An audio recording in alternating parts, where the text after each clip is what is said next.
నమస్తే నేను Santosh welcome to story board కేంద్రంపై ముఖ్యమంత్రులు ధిక్కార స్వరం వినిపిస్తున్నారు బీజేపీని గద్దె దించాల్సిందేనని తెలంగాణ సీఎం కేసీఆర్ పిలుపునిస్తున్నారు కాషాయ పార్టీని ఓడించి తీరాలని మమత ఎప్పటినుంచో చెబుతున్నారు కొత్తగా తమిళనాడు సీఎం స్టాలిన్ కూడా సమాఖ్య పేరుతో ప్రాంతీయ పార్టీలను ఏకం చేసే ప్రయత్నం చేస్తున్నారు కేజ్రీవాల్ చాప కింద నీరులా పనిచేస్తున్నారు ఎవరి వ్యూహం ఏంటి ప్రాంతీయ కూటమి సాధ్యమేనా జాతీయ పార్టీ లేకుండా ఢిల్లీ పీఠం దక్కుతుందా సార్వత్రిక ఎన్నికలకు 2.5 ఏళ్ల ముందే ప్రాంతీయ పార్టీలు స్వరం పెంచుతున్నాయి నేరుగా ముఖ్యమంత్రులు రంగంలోకి దిగిపోయారు కేంద్రంలో ప్రత్యామ్నాయం కోసం తమ వంతు ప్రయత్నాలు చేస్తున్నారు ఆ ముగ్గురు ముఖ్యమంత్రులు 3 వేర్వేరు పార్టీలకు చెందినవారు ఇప్పుడు వారందరి నోటా వినిపిస్తున్న మాట కేంద్రంలో ప్రత్యామ్నాయం తెలంగాణ సీఎం కేసీఆర్ పశ్చిమ బెంగాల్ సీఎం మమతా బెనర్జీ తమిళనాడు ముఖ్యమంత్రి స్టాలిన్ ప్రస్తుతానికి విడివిడిగానే సాగిస్తున్న రాజకీయం ఇది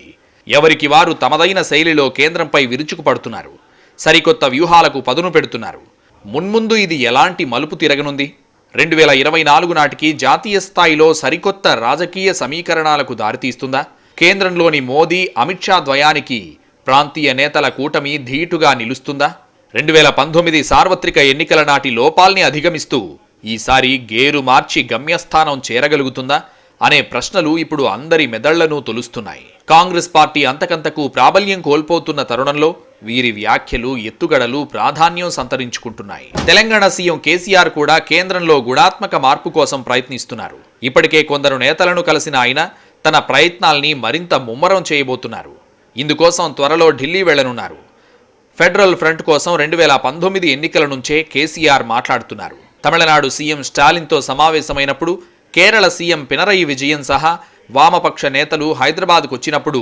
కూటమి ఆవశ్యకతను వివరించినట్లు సమాచారం మొన్న కేంద్ర బడ్జెట్ తర్వాత కేసీఆర్ విరుచుకుపడ్డ తీరు చూస్తే బీజేపీతో నేరుగా ఢీకొట్టడానికి తగిన యాక్షన్ ప్లాన్ కూడా సిద్ధం చేసుకుంటున్నట్లు కనిపిస్తోంది బీజేపీ దేశానికి చేసిందేమీ లేదని ఏ వర్గానికి ఏమీ చేయలేదని తీవ్రస్థాయిలో విమర్శలు చేశారు ప్రధాని మోదీకి చెప్పినా ఒకటే గోడకు చెప్పినా ఒకటే అని సీఎం స్థాయిలో కేసీఆర్ మాట్లాడిన మాటలు చర్చనీయాంశంగా మారాయి ఇప్పుడున్న ఈ కేంద్ర ప్రభుత్వానికి ఈ పార్టీకి ఆ బీజేపీ పార్టీకి సిగ్గుశరం కూడా లేదండి కనీసం సిగ్గుశరం ఉంటుంది కనీసం ఇవ్వాలని ఏమైనా అనుకుంటారేమో చిచి చాలా దరిద్రం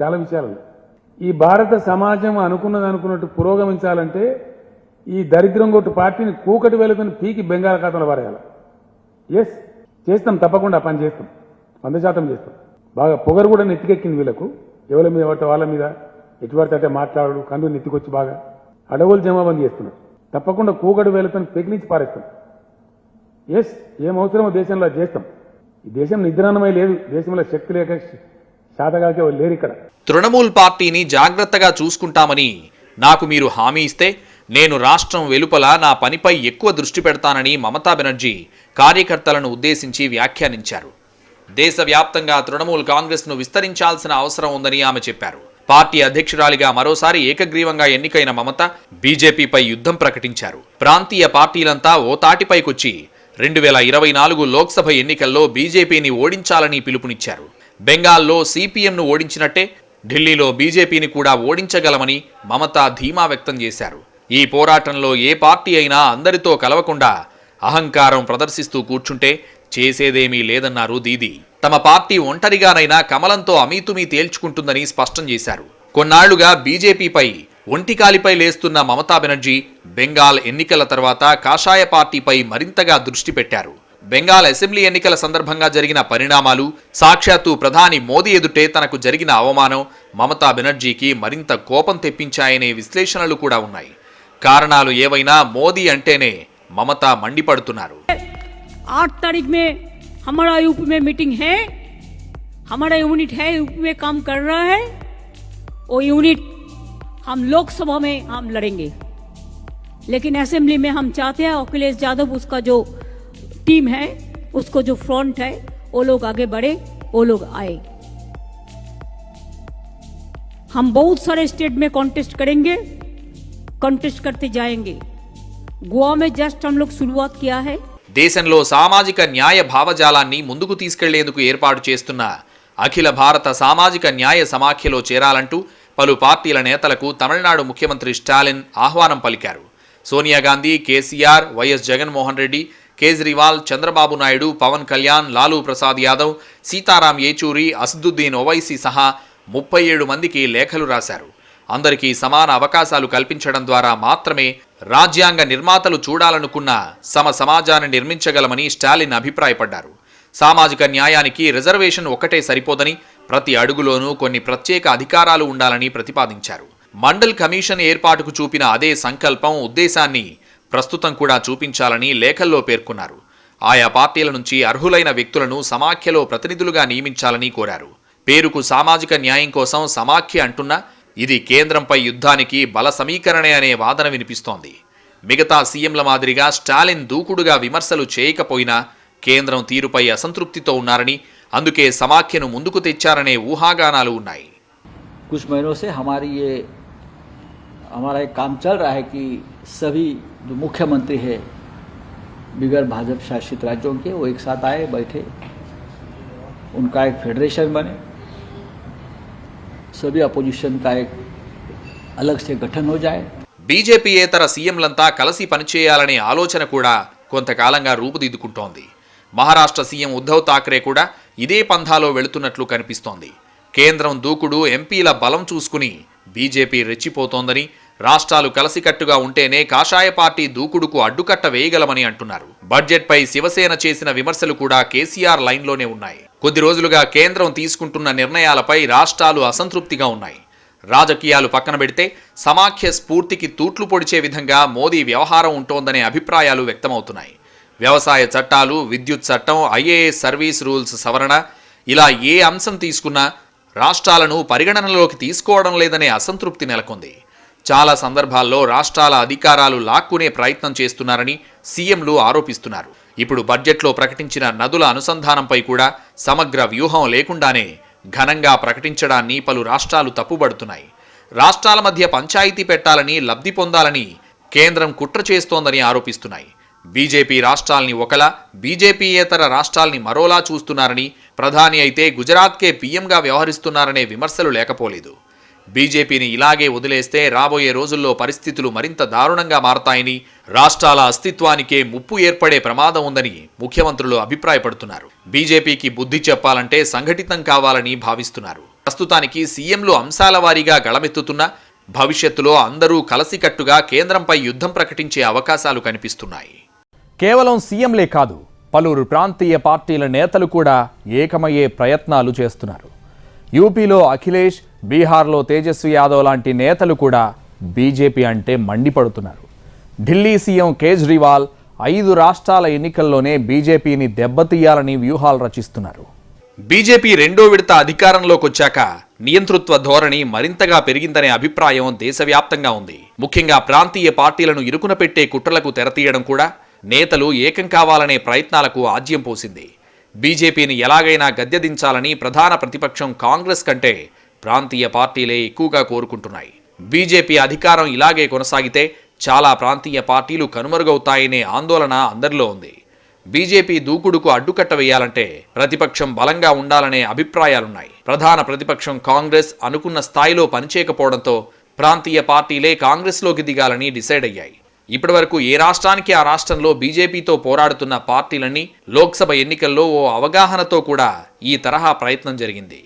అయితే అప్పట్లో ఈ ఆలోచన పూర్తి స్థాయిలో కార్యరూపం దాల్చకపోవడంతో అనుకున్న లక్ష్యం నెరవేరలేదు. పైగా అందరూ కలిసి మోదీని ఒంటరి చేశారనే సానుభూతి కూడా వచ్చిందనే విశ్లేషణలున్నాయి. అయితే నిరదాకా కొంత హెసిటేట్ చేస్తున్నాయి కొన్ని పార్టీలు బీజేపీని వ్యతిరేకించడానికి.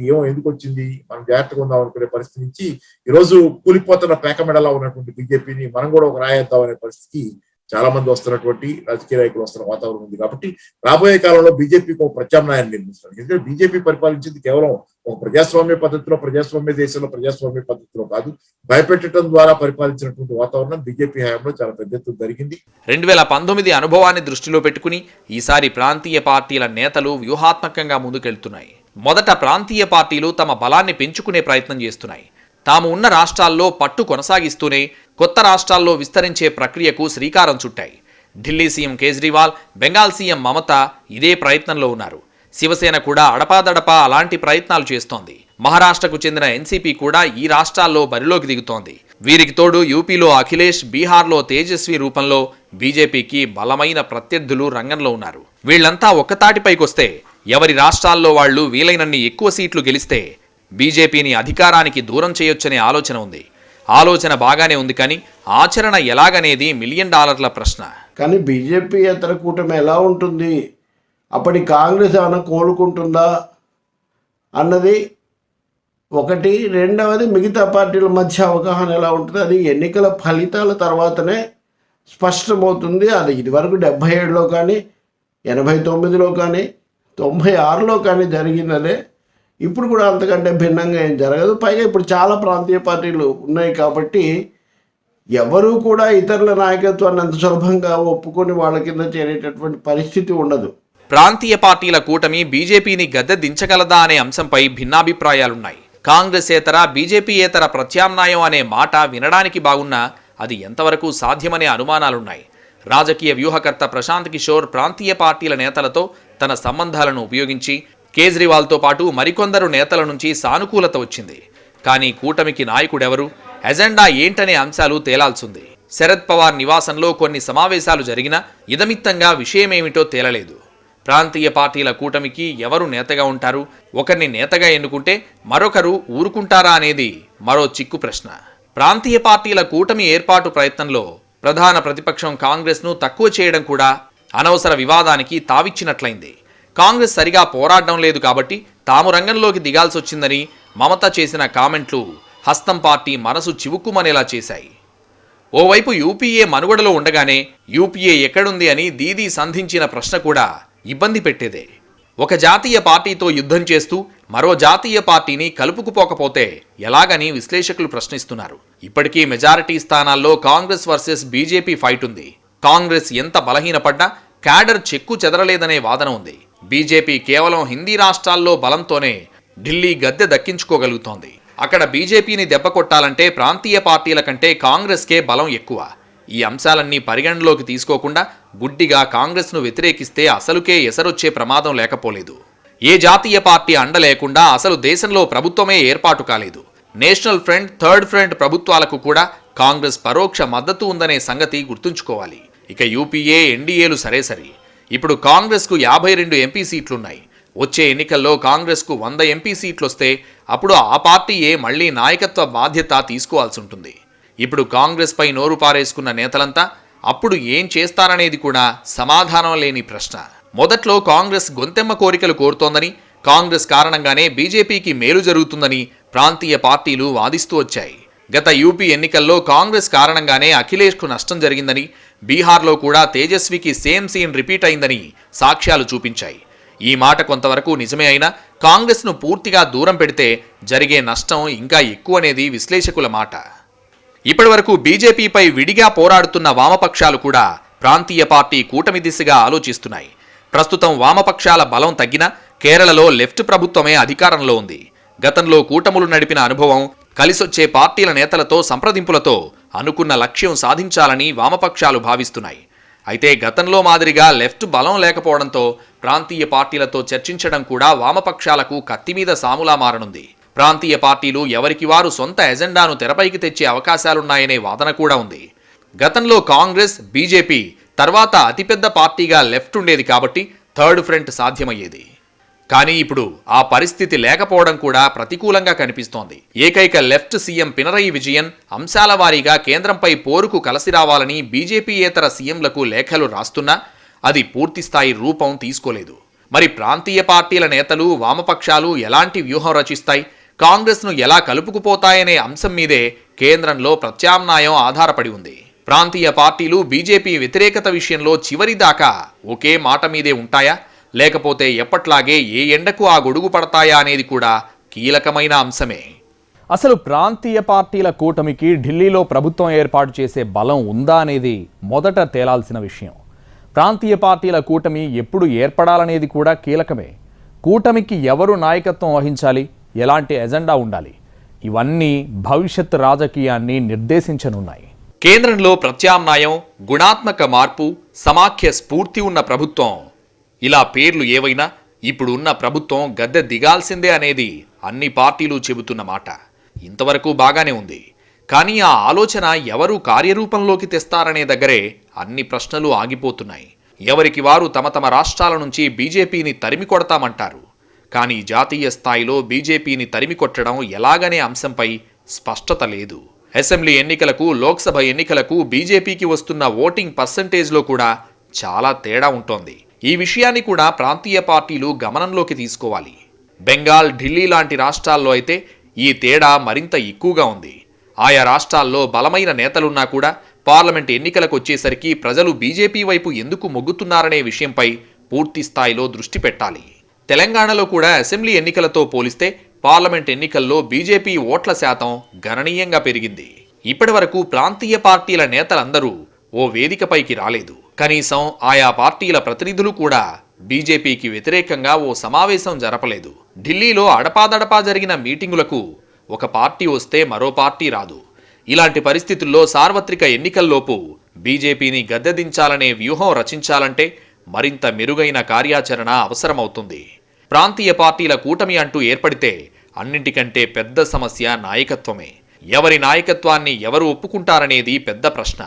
2019 ఎన్నికల్లో కూడా ప్రతిపక్షాలన్నీ బీజేపీపై విరుచుకుపడినా మీ ప్రధాని అభ్యర్థి ఎవరు అంటూ బీజేపీ వేసిన ప్రశ్నకు సమాధానం చెప్పలేకపోయాయి.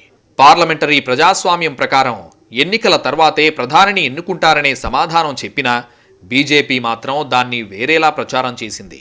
ప్రధాని అభ్యర్థి ఎవరో కూడా తెలియని వాళ్లు దేశాన్ని ఏం పాలిస్తారని నిలదీసింది. దీనికి తోడు నేతలందరూ కలిసి మోదీని ఏకాకిని చేస్తున్నారనే ప్రచారం కూడా ఊదరగొట్టింది.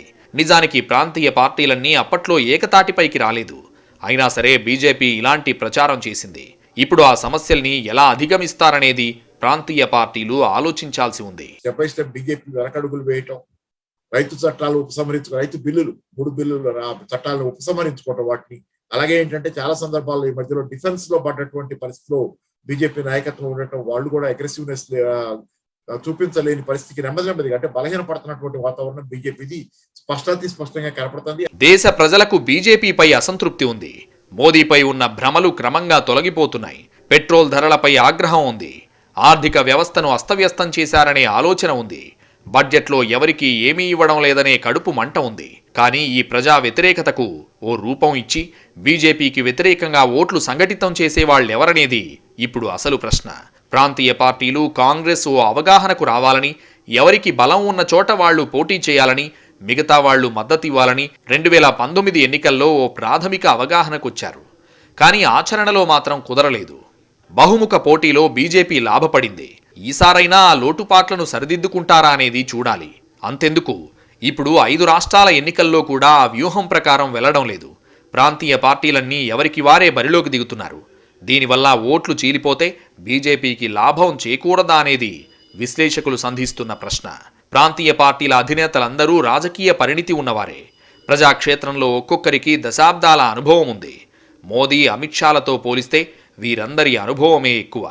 కానీ వ్యూహరచనలో తేడాల కారణంగానే అనుకున్న లక్ష్యం నెరవేరడం లేదు. బీజేపీ జాతీయవాద, మతతత్వ రాజకీయాల్ని తిప్పికొట్టే బ్రహ్మాస్త్రాన్ని ప్రాంతీయ పార్టీలు ప్రయోగించాల్సిన అవసరముంది. ప్రజా సమస్యలే ఎజెండాగా పార్లమెంట్ ఎన్నికలు జరిగేలా చూస్తే ఖచ్చితంగా బీజేపీకి ఓటమి తప్పదనే వాదన కూడా లేకపోలేదు. ప్రధాన ప్రతిపక్షంగా కాంగ్రెస్ను గౌరవిస్తూనే పరస్పర సహకార ప్రాతిపదికన ప్రాంతీయ పార్టీలు ఎన్నికల బరిలో దిగితే ఆశించిన ఫలితాలు వచ్చే అవకాశం ఉంది. ఈ విషయంలో మరింత మెరుగైన వ్యూహరచన చేయాల్సిన అవసరం ఉంది. బీజేపీ పాలిత రాష్ట్రాల కంటే ప్రాంతీయ పార్టీల పాలిత రాష్ట్రాల్లో అభివృద్ధి, ప్రజల జీవన ప్రమాణాలు ఇలా ఏ అంశం చూసుకున్నా మెరుగ్గా ఉన్నమాట వాస్తవం. ఇదే విషయాన్ని దేశవ్యాప్తంగా ప్రజల మనసుల్లో నాటుకుపోయేలా చెప్పడమే మిగిలి ఉంది.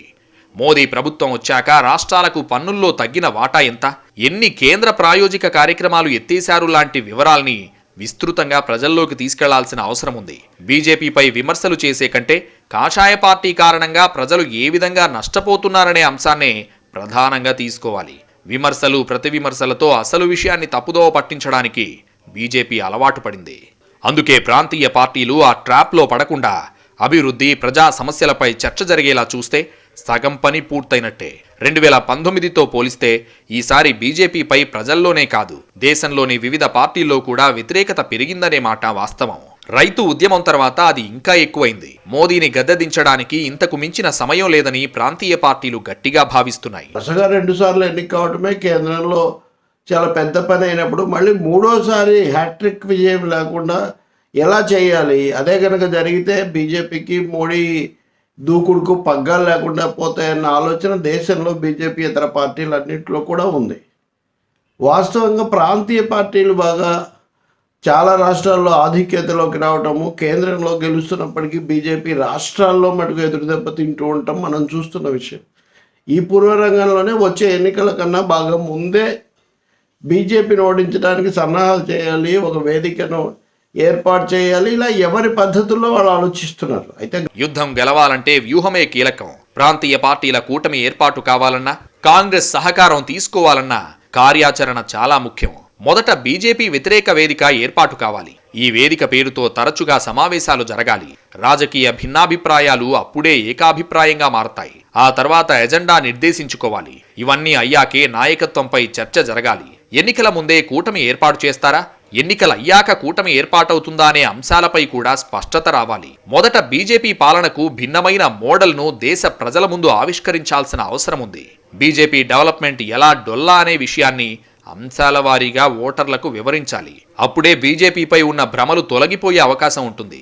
తమలో ఎవరు పీఎమైనా పర్లేదు, కానీ బీజేపీకి అధికారం దక్కితే దేశం నష్టపోతుంది అనే విశాల దృక్పథం కాషాయేతర పార్టీల్లో వస్తే అప్పుడు ఖచ్చితంగా ప్రత్యామ్నాయం సాధ్యమవుతుంది. లేకపోతే మరోసారి మోదీనే హీరోగా మిగిలిపోయే ప్రమాదం ఉంటుంది.